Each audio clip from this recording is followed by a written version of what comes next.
Sexual cycle in female, ठीक है, menstruation कहते हैं, ठीक है, मेंस्ट्रुएशन कहते हैं इसको। चलो देखो सीधी सीधी थ्योरी है, पहले मैं बता दे रहा हूं फिर तो ये बताएगा ही। देखो यूटेरस की लाइनिंग पे, एक मिनट यार एक डायग्राम होगा, डायग्राम से बता दूंगा।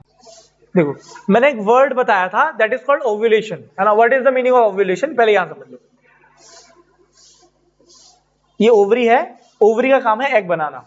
अब जहां से स्टार्ट हुआ है एट द एज ऑफ 13, ठीक, एग बनना चालू हो जाता है फीमेल बॉडी के अंदर, यूटेरस में एग बनना चालू हो जाता है। तो एग ना यहां पे आके बन जाएगा ऐसे, ठीक। अगर वेजाइना से सर्विक को पास करते हुए स्पर्म अगर आ गया, ओविडक्ट में जाके फ्यूज हो जाएगा, जायगोट, ठीक, एम्ब्रियो, फीटस, प्रेगनेंसी। क्लियर हो गया, समझ में आया। अगर मान लो यहां पे स्पर्म नहीं आता, देन अरे केस समझ गए। देखो एग बनना तो कांस्टेंट चीज है, समझ में आया, एग बनना एक कांस्टेंट चीज है। क्लियर हो गया, ठीक, डन।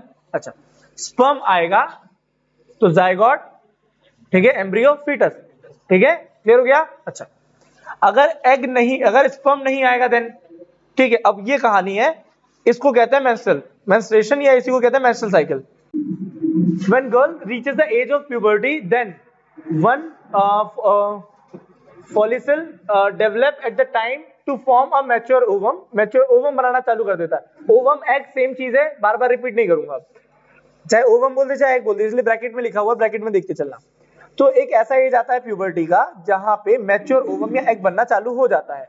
ऑन मैच्योरिंग, मैच्योर होने पर the follicle burst and ovum shoot out of the ovary. फॉसाइल टूट जाता है और ओवम बनना स्टार्ट हो जाता है। This is called ovulation. Egg बनाने की प्रोसेस को ओव्यूलेशन कहते हैं। The process of formation of egg into the uterus of a female body is known as ovulation. Egg बनाने की प्रोसेस को क्या कहते हैं, ओव्यूलेशन। क्लियर हो गया। The release of ovum of an ovary is called ovulation, बस वही लिखा हुआ है, रिलीज ऑफ ओवम, एग के रिलीज को ओव्यूलेशन कहते हैं। क्लियर हो गया। चलो human female girl, the ovaries start releasing ovum और egg once every 28 days from the age of puberty. Puberty जहां से हिट होती है वहां से 28 डेज में ये होना चालू हो जाता है। That is in girls ovulation start when they attain puberty. Please note that ovulation does not take place every day after the puberty. Ovulation हर दिन नहीं होता, ठीक, it takes place after the period of 28 days, हर 28वें दिन, ठीक होता है, which is almost once in a month. Clear हो गया, हर 28 दिन में है तो once in a month हुआ ऐसा। breakdown and removal of the inner lining, breakdown हो जाना या inner lining, breakdown and removal of inner thick and soft lining of uterus along with the blood vessels in the form of vaginal bleed is called menstrual flow या menstruation कहते हैं। ठीक, सुनो, अगर वो जो एग्स हैं, अगर वहां पे स्पर्म नहीं आएगा तो फ्यूज नहीं होगा, फ्यूज नहीं होगा तो मतलब जायगोट, क्लियर हो गया, एम्ब्रियो और फीटस नहीं बनाएगा। जब ये प्रोसेस नहीं होगी तो वो एग वहीं पे जमा हुआ रहेगा। देखो कैसे, अभी फॉसाइल फॉलिकुलर फेज है, सॉरी एक सेकंड, मैं यहाँ से, एक पहला स्टेज ये है लेकिन मैं यहाँ से स्टार्ट कर रहा हूँ, ठीक है। फॉलिकुलर फेज है। फॉलिकुलर फेज में क्या होता है, ओव्यूलेशन स्टार्ट है, अभी धीरे धीरे अभी ओव्यूल जो है, ओवम जो है वो बन रहा है। क्लियर हो गया, समझ में आया। ठीक, मैं यहाँ से स्टार्ट कर रहा हूँ, है पहले से, मैंने जब पढ़ा भी था ना, मतलब जब मैंने कॉलेज में पढ़ा था ये, तो मैंने तब भी यहीं से स्टार्ट किया था क्योंकि यहीं से समझ में आएगा। धीरे धीरे ना यहाँ एक्स बनना चालू होते हैं, ये एक्स धीरे धीरे यहाँ बन रहे हैं, ठीक, क्लियर हो गया। स्टार्टिंग का 7 दिन है ऐसा करिए समझो।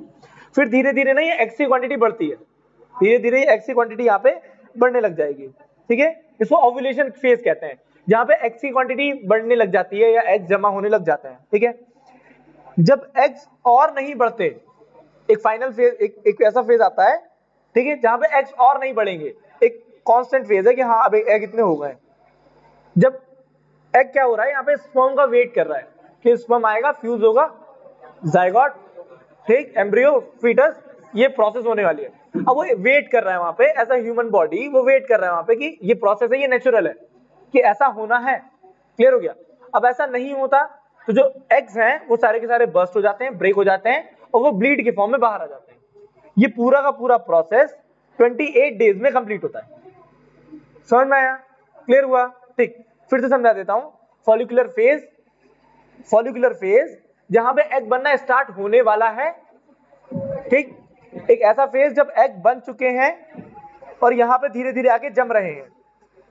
ल्यूटेल फेज वो जहां पे एग आके जम चुके हैं और एग जमने वाले नहीं है, वो इंतजार कर रहे हैं कि अब, है ना, यहाँ पे स्पर्म एंटर करेगा एंड फर्टिलाइजेशन होगा। But if sperm doesn't enter, अगर स्पर्म एंटर नहीं करता है तो, if sperm doesn't enter then जो भी एग्स हैं वो बस्ट हो जाते हैं, बस्ट होके ब्लीड के फॉर्म में बाहर निकल जाते हैं वेजाइना से। क्लियर हो गया? ये पूरा का पूरा प्रोसेस 28 डेज में होता है। क्लियर हुआ? ठीक, इसी को हम कहते हैं मेंस्ट्रुअल फ्लो या मेंस्ट्रुअल साइकिल। ठीक, 4 फेज होती हैं। ठीक, क्लियर हो गया? ये मेंस्ट्रुअल फेज है, 5 डे का फेज होता है। ठीक है, एक फेज लगभग कह रहा हूं, एग्जैक्ट नहीं कह रहा हूं, लगभग 8 दिन रहता है। 8 8 8 24, तो ये 4-5 दिन का ही है, तो 28। क्लियर हो गया? समझ में आया? Sexual cycle in female is called menstrual cycle, इसको मेंस्ट्रुअल साइकिल कहते हैं। When a girl reach at the age of puberty 10 to 12, हाँ ये बता दिया है, 28 दिन का होता है ओव्यूलेशन के बाद से। Before ovulation inner lining of the uterus become thick and spongy, the full of the blood vessels and capillary. अच्छा, ये जो इनर लाइनिंग बोल रहा है वो लाइनिंग क्या है पहले वो समझ लो। अटक गया, इसको इनर लाइनिंग बोला जा रहा है। मतलब अगर ये ब्लीडिंग अगर यहां से नहीं दिखाऊंगा मैं, एक सेकंड, ये जो लाइन है ना जिसके ऊपर ये एक्स आके जम रहे हैं, एक सेकंड, ये जो लाइनिंग है जहां पे एक्स आके जम रहा है, इस वाले को, इसको लाइनिंग बोला जा रहा है, इनर लाइनिंग। समझ में? इनर लाइनिंग किसको बोला जा रहा है? क्लियर हो गया? ये इनर लाइनिंग है। क्लियर?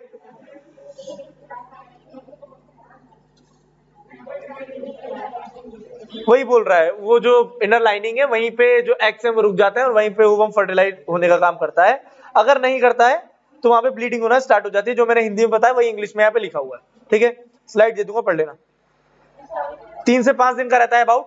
ठीक, after menstruation is over the linear of the uterus bleed up again so that it may become ready to receive the next ovum.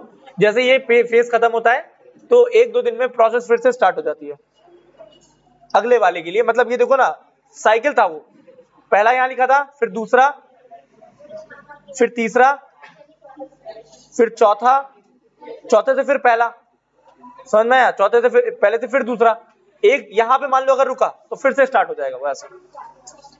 If ovum does not gate fertile on which, हाँ ठीक है यही है, अगर ovum fertile नहीं हो रहा है तो ऑब्वियस है वो आगे बढ़ जाएगा, फिर से वो मतलब ब्लीड के फॉर्म में बाहर आ जाएगा। मेनार्क और मोनोपॉज क्या होता है? ठीक है, सॉरी, मेनोपॉज क्या होता है? मेनार्क क्या है?